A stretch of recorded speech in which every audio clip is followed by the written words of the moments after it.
नमस्कार दोस्तों, स्वागत है आप सभी का आज के इस महत्वपूर्ण और ख़ास वीडियो में। दोस्तों, चाहे मर जाना, लेकिन नवरात्रि की 9 दिन यह गलती भूल कर भी मत करना, वरना आने वाले महीना में टूटेगा मुसीबत का पहाड़।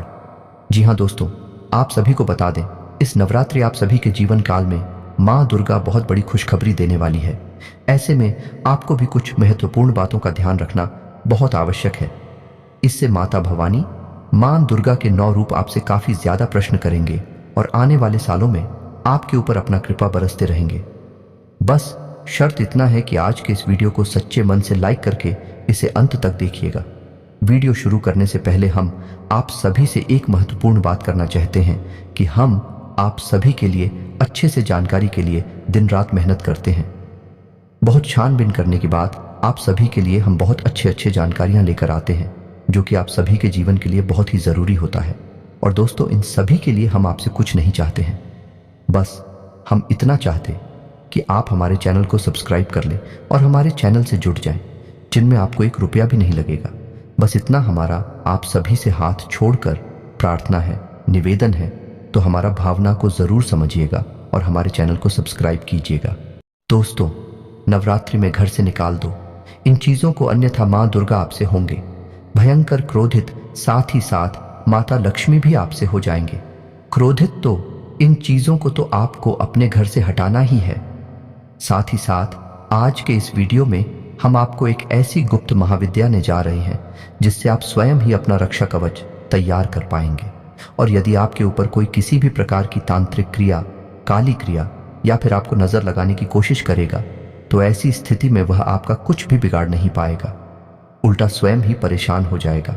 यह जो विशेष विधि या गुप्त महा उपाय हम आपको जो बताने जा रहे हैं, इस उपाय को अमल में लाने के लिए नवरात्रि से अच्छा कोई भी अवसर हो ही नहीं सकता है।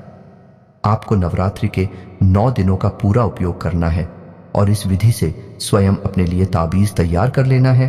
और मां दुर्गा की असीम कृपा प्राप्त करने के लिए कुछ विशेष गुप्त पूजा होती है, उपाय होती है, जिन्हें भी आपको कर लेना है। तब आपके आसपास एक ऐसा रक्षा कवच तैयार हो जाएगा कि आपका कोई बाल भी बांका नहीं कर पाएगा। वीडियो बहुत ही खास है और इस वीडियो में आपके जीवन से जुड़ी हर एक समस्या का समाधान है। तो हमारे कहने से इस वीडियो को आप पूरा अवश्य देखें। वीडियो को बिल्कुल भी मिस ना करें, क्योंकि इस तरह के वीडियोस जीवन को बदलने की क्षमता रखते हैं दोस्तों, और बहुत ही मेहनत से तैयार किए जाते हैं। यदि आप इस वीडियो को पूरा देख लेंगे तो निश्चित तौर पर आपके जीवन में बहुत बड़ा बदलाव आ जाएगा। इस बात की हम गारंटी देते हैं। और यदि आपके जीवन में बदलाव आएगा तो हमें बहुत अच्छा लगेगा। माँ भद्रकाली के लिए हमारी भक्ति पूर्ण हो जाएगी और हम मान लेंगे कि माता की कृपा हमारे ऊपर बरसती रहेगी। तो वीडियो में जो भी बातें हम आपको बताने जा रहे हैं, उन बातों को ध्यान से समझना है। कुछ बातें ऐसी होंगी जिन्हें आप बाद में भूल सकते हैं, तो उन बातों को आप नोट कर लें। कॉपी पेंसिल लेकर बैठे और एकांत में ठंडे दिमाग से पूरे वीडियो को देखें। हो सकता है दोस्तों कि आपको विस्तार से समझाते समझाते वीडियो थोड़ा लंबा भी हो जाए, तो आपको धैर्य से काम लेना होगा। इस तरह का ज्ञान है। माँ दुर्गा की शरण में जाना सर्वोत्तम रहेगा, क्योंकि माँ दुर्गा ही एक ऐसी देवी हैं जो हर एक तांत्रिक क्रिया की काट कर सकती हैं और उनके अंदर देवी का हर एक रूप समाहित है। तो वही विशेष उपाय जो हम आपको बताएं, जो आपकी रक्षा करेगा, आजीवन करेगा, वह बताएं। उससे पहले हम आपको यह बता दें कि आपके घर में कुछ ऐसी चीजें हैं जिन्हें आपको नवरात्रि शुरू होने से पहले अपने घर से निकाल फेंकना होगा। जी हाँ दोस्तों, है यदि आप यह वीडियो नवरात्रि प्रारंभ होने के बाद भी देख रहे हैं, तब भी आप सतर्क हो जाएं और उन चीज़ों को अपने घर से निकाल कर बाहर कर दें। अन्यथा होगा यह कि आपके घर में जो नकारात्मक ऊर्जा उत्पन्न हो रही है, वह नकारात्मक ऊर्जा आपके जीवन में सकारात्मक चीज़ों को आकर्षित होने नहीं देगी। माता दुर्गा की कृपा आपको प्राप्त होने नहीं देगी। और एक बात याद रखना कि यदि दुर्गा माँ आपसे नाराज हो गई या फिर आपके घर में नहीं आए, तो माता लक्ष्मी भी नहीं आएंगे और माँ भद्रकाली भी नहीं आएंगे और माँ बगलामुखी भी आपके घर नहीं आएंगे और माता का कोई भी स्वरूप आपके जीवन में, आपके घर में प्रवेश नहीं करेगा। जी हाँ दोस्तों, क्योंकि दुर्गा माँ के अंदर तू हर एक महाशक्ति समाहित है। माता का हर एक रूप उन्हीं के अंदर समाहित है। तो अब ध्यान से सुनिए कि आपको करना क्या है। सबसे पहले आपके घर में साफ सफाई का माहौल, विशेष तौर से आपके घर के दरवाजे पर आपको अपना घर तो साफ सुथरा रखना ही है। यानी कि जिन कोनों में अब तक सफाई नहीं हुई है, उनको भी आपको साफ सुथरा कर देना है। मकड़ी के जाले भूलकर भी कहीं लगे ना हो, यदि आपके घर में कोई स्टोरेज रूम है या नहीं, जहां आप अपने घर का कबाड़ वगैरह जमा करते हैं, तो आप उस रूम की भी सफाई करें। उस सवाल को किसी न किसी को बीच रास्ते हैं या फिर कहीं व्यवस्थित रख दें। घर की सफाई बहुत ही अनिवार्य है। घर की सफाई का मतलब होगा घर की शुद्धता, घर की सकारात्मकता को बढ़ा देना। और यदि आप ऐसा कर पाते हैं तो समझो कि माता तुरंत आपके घर में प्रवेश कर जाएंगे और पूरे 9 दिनों तक आपके घर में अलग अलग रूपों में वास करेंगी। तो अब पहला काम तो आपको यही करना है कि आपने सफाई कर लिया अपने घर की, और आपको अपने घर के दरवाजे की भी विशेष तौर से साफ सफाई का ख्याल रखना है। सुबह शाम झाड़ू वगैरह लगाना है, जल का सीजन करना है, और घर की दहलीज के बीचों बीच एक चौक बनाना है और गाय के घी का एक दीपक सुबह शाम निश्चित तौर पर आपको जलाना ही है। यह एक दैवीय प्रक्रिया है। इससे ईश्वर की शक्ति आपके घर की ओर आकर्षित होगी और निश्चित तौर पर आपके घर में माता वास करने लगेंगे। अब दूसरा काम आपको यह करना है कि यदि आपके घर में कोई भी इलेक्ट्रॉनिक सामान खराब पड़ा है, जैसे घड़ी है या फिर फ्रिज है या फिर कोई भी सामान है, यदि खराब पड़ा है तो या तो आप उसे सही करवा लें या फिर आप उसे अपने घर से हटा दें। ये दोस्तों के साथ ही यदि कोई पुराना कैलेंडर है, फटा हुआ कैलेंडर है, कोई पुरानी फटी हुई किताब है और पुराने फटे हुए जूते, चप्पल और कपड़े आदि हैं, तो आपको इन चीज़ों को चुन चुन कर ढूंढ कर घर से बाहर निकाल देना है। ये दोस्त याद रखना कि आपको अपने पुराने जूते, चप्पल, यह पुराने फटे हुए कपड़े किसी को भी प्रयोग करने के लिए देना नहीं है।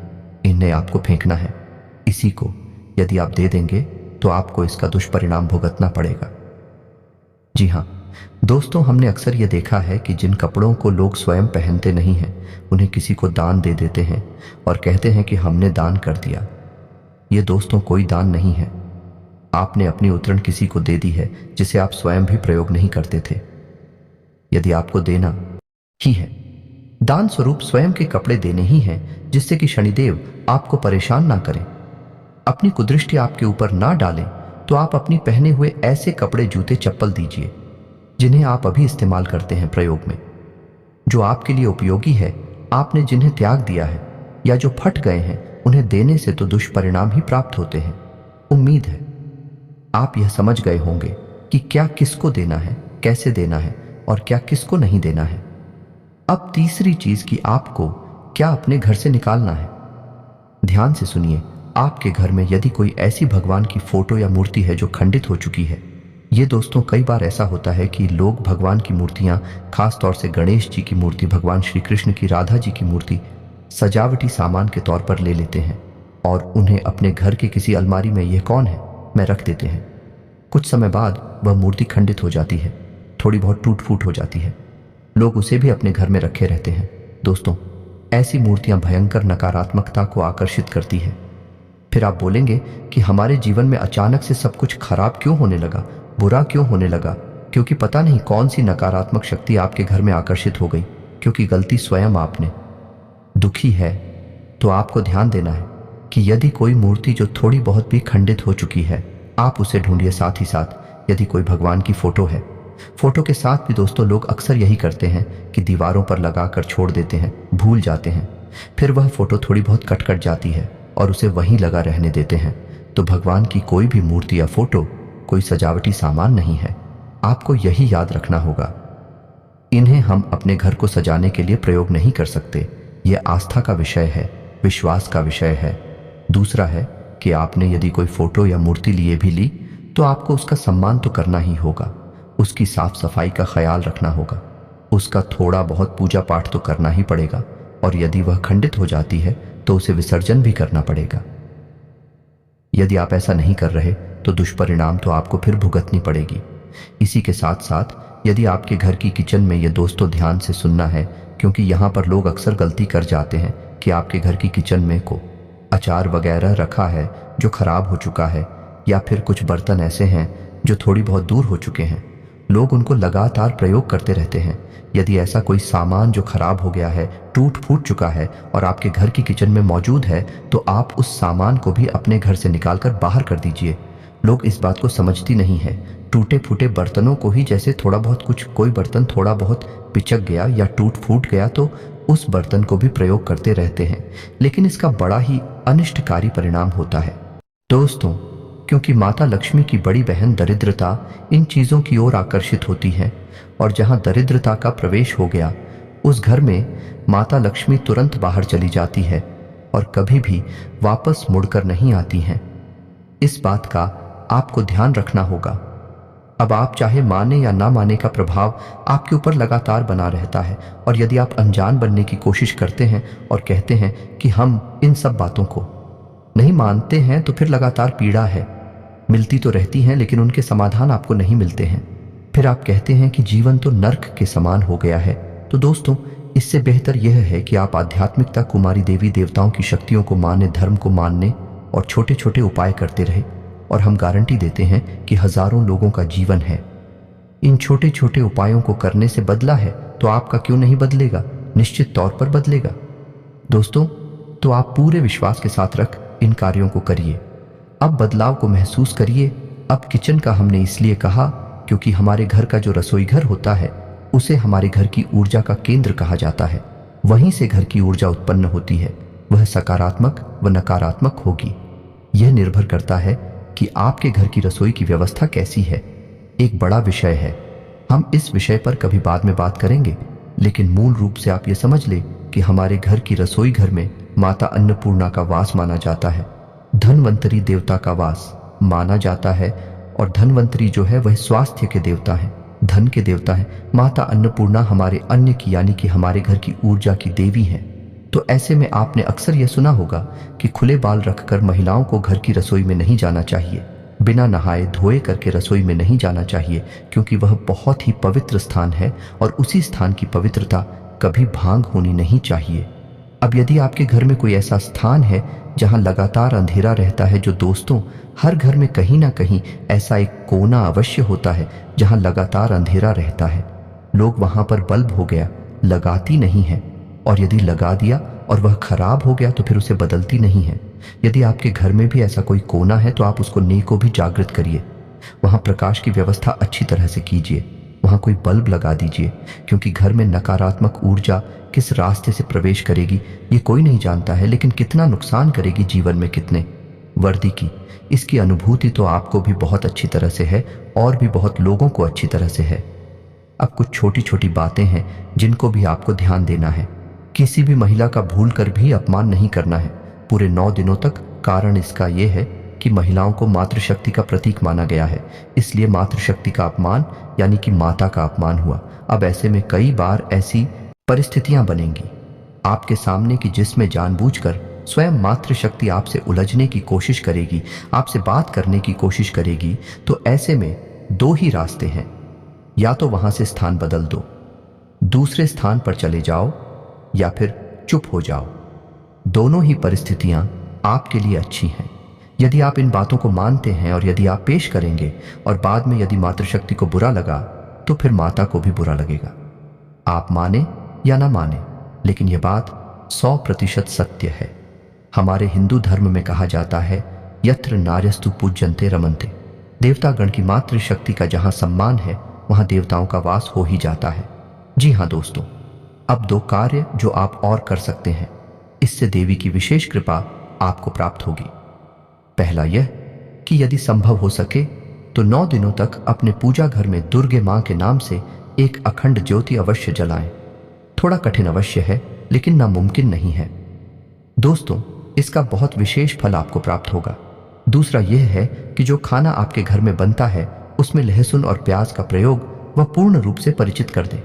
9 दिनों तक लहसुन प्याज का प्रयोग बिल्कुल भी ना करें, और खाना जितना हो सके उतना सादा और कम मसालेदार बनाने की कोशिश करें।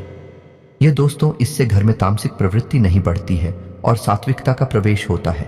अब यह मानकर चलिए कि कोई मेहमान, विशेष मेहमान आपके घर में आया है, तो आपको अपने मेहमान के स्वभाव के अनुसार ही अपने घर की रसोई तैयार करनी है, घर का वातावरण रखना है।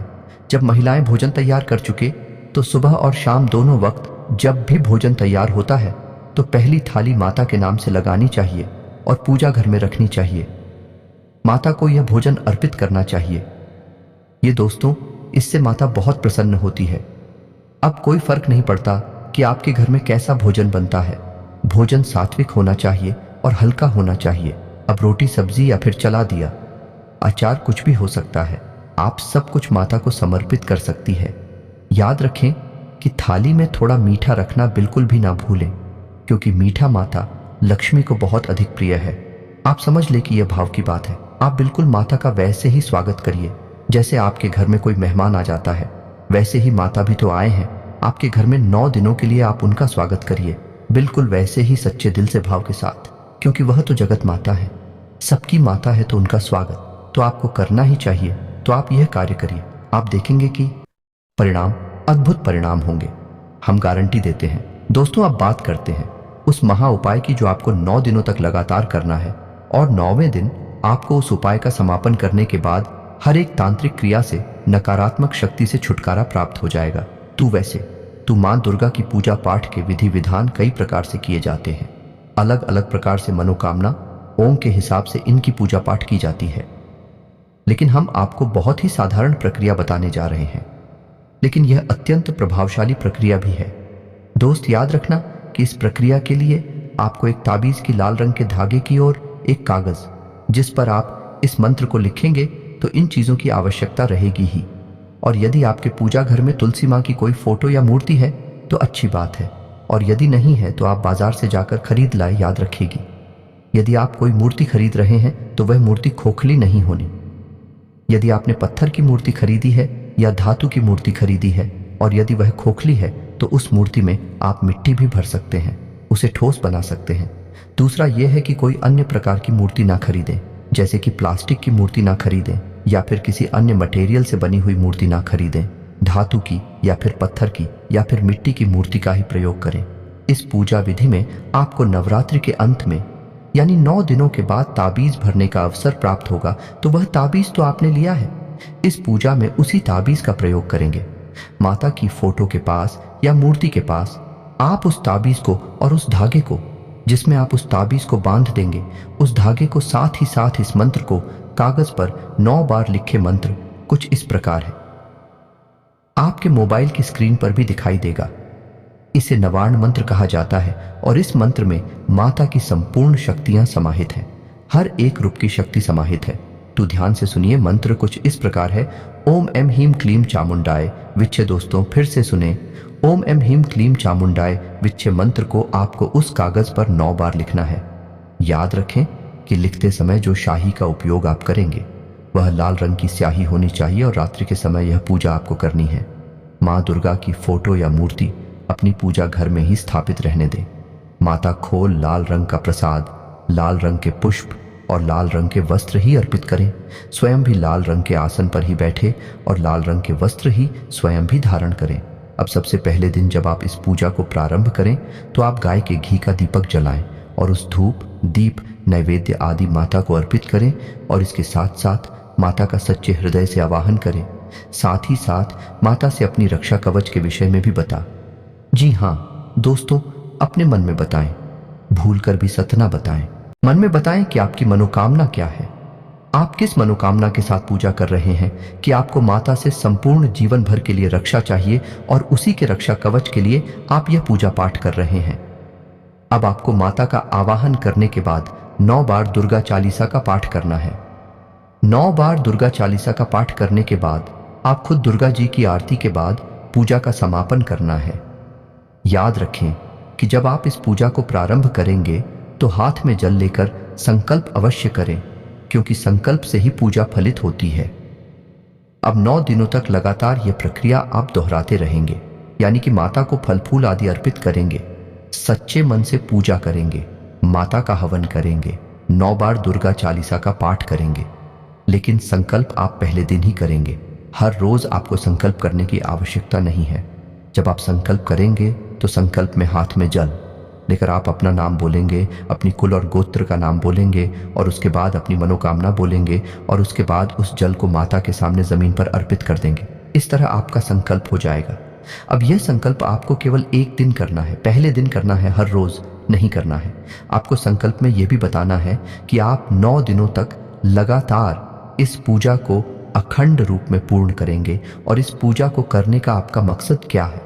इन सब बातों के बाद आपको लगातार 2 दिनों तक इस पूजा के विधान को पूर्ण करते रहना है। स्वच्छता का विशेष ख्याल रखना है, सात्विकता को जीवन में अपनाना है, गलत आदतों से पूर्ण रूप से दूर रहना है। किसी भी प्रकार का नशा, व्यसन, मांस, मछली आदि का सेवन भूलकर भी नहीं करना है। जितना हो सके उतना सात्विकता का साथ देना है, सत्य का साथ देना है। झूठ बोलकर अपना काम चलाने की कोशिश बिल्कुल भी नहीं करना है। किसी महिला का या विकारी का या फिर किसी सफाई कर्मचारी का भूलकर भी अपमान नहीं करना है। और हो सके पूरे 9 दिनों तक, जब तक आपकी यह प्रक्रिया चलेगी, 9 दिनों तक जमीन पर ही सहन करना है। जी हाँ दोस्तों, बस इतना आपको करना है। यदि हो सके तो 9 दिनों तक अखंड ज्योति जला सकते हैं। यदि आप तो अवश्य जलाएं, इसका फल कई गुना होकर आपको मिलेगा। तो इतना करने के बाद जब 9वें दिन आपकी पूजा समाप्त हो जाए, तो जो कागज में आपने इस मंत्र को लिख कर रखा है, उस कागज को छोटा सा फोल्डर बनाकर यानी मोड़कर उस ताबीज में भर लेना है और उस पवित्र ताबीज को उस धागे से अपने शरीर पर बांध लेना है। चाहे बाजू पर बांधने, चाहे गली में पहले। और जब आप इस ताबीज को अपने शरीर पर धारण कर रहे होंगे, तब आपको अपने मन में इस बात का पूर्ण विश्वास होना चाहिए कि आप कोई साधारण वस्तु अपने पास नहीं रख रहे हैं। यह माता का शुद्ध स्वरूप है। माँ दुर्गा और माता के सभी स्वरूपों का इस ताबीज में शक्ति समाहित है। तो यह आपकी जीवन भर रक्षा करेगी जब तक सुधरेगी। यदि यह शुद्ध हो जाए तो आप इस प्रक्रिया को फिर से दोहराकर नया ताबीज भर सकते हैं। वैसे तो नवरात्रि इसके लिए सर्वोत्तम समय होता है, लेकिन यदि वर्ष के मध्य में भी आप किसी भी समय इस प्रक्रिया को करना चाहते हैं तो शुक्रवार का दिन सर्वोत्तम रहेगा और 9 दिनों तक यह प्रक्रिया लगातार चलती रहेगी। इसके बाद आप इस ताबीज को प्रयोग कर सकते हैं। शुद्धता का विशेष ख्याल रखिए। ताबीज शुद्ध हो जाता है तो उसे तुरंत उतार कर कहीं विसर्जित कर दें। इस बहते हुए जल में विसर्जित करें। इसे फिर उन्हें पहने ना रहें, अन्यथा इसका दुष्परिणाम आपको प्राप्त होगा। शुद्धता क्या होती है, इसका आपको विशेष ध्यान रखना है। जैसे कि यदि आपके घर में कोई सूतक हो गया है, कोई पातक हो गया है, यदि आप किसी ऐसे घर में जा रहे हैं जहां पर किसी प्रकार का शुद्ध किया पाठक है, तो आपको वह ताबीज पहनकर नहीं जाना है। यदि आपके घर में ऐसी कोई घटना हो जाती है तो आपको यह ताबीज बदल देना चाहिए। यदि आपको एहसास हो जाएगी यह घटना होने वाली है, तो आप इस ताबीज को पहले ही उतार कर अपने पूजा घर में रख दें। बाद में जब यह समय गुजर जाए तो उसके बाद से उन्हें धारण कर ले। इससे ताबीज और शुद्ध नहीं होगा। और यदि आपने इसे पहनकर ही, धारण करके ही ऐसी घटनाओं में शामिल हो गए तो फिर शुद्ध हो जाएगा, फिर आप इसे पहन नहीं सकते हैं। कई और घटनाएं भी हैं, जैसे कि महिलाएं जब रजोधर्म में होती हैं तब इस ताबीज को धारण नहीं कर सकती हैं। और यदि गलती से ताबीज धारण रहता है तो आप इस ताबीज को उतारकर जल में प्रवाहित करें और नए ताबीज को ही धारण करें। इसका शुद्धिकरण नहीं हो सकता है। इन सब बातों का ध्यान रखें और हम गारंटी देते हैं कि आपका जीवन बदलते देर नहीं लगेगी। आपके देखते देखते ही आपका जीवन पूर्ण रूप से परिवर्तित हो जाएगा। उम्मीद है वीडियो में दी गई जानकारी आपको अच्छी तरह से समझ में आई है। यदि कोई प्रश्न उठता है आपके मन में तो आप कमेंट करके पूछें। हम आपके प्रश्नों के जवाब देने की पूरी कोशिश करेंगे। के साथ साथ आज के इस वीडियो को विराम देते हैं। कमेंट में पूरे भक्ति भाव के साथ जय मां भद्रकाली, अच्छा करो, जय मां अम्बे रक्षा करो अवश्य लिखें। मां भवानी माता अम्बे की संपूर्ण कृपा और आशीर्वाद आपको प्राप्त होगा। मिलते हैं अगले ज्ञानवर्धक वीडियो में। तब तक के लिए धन्यवाद। जय माता की।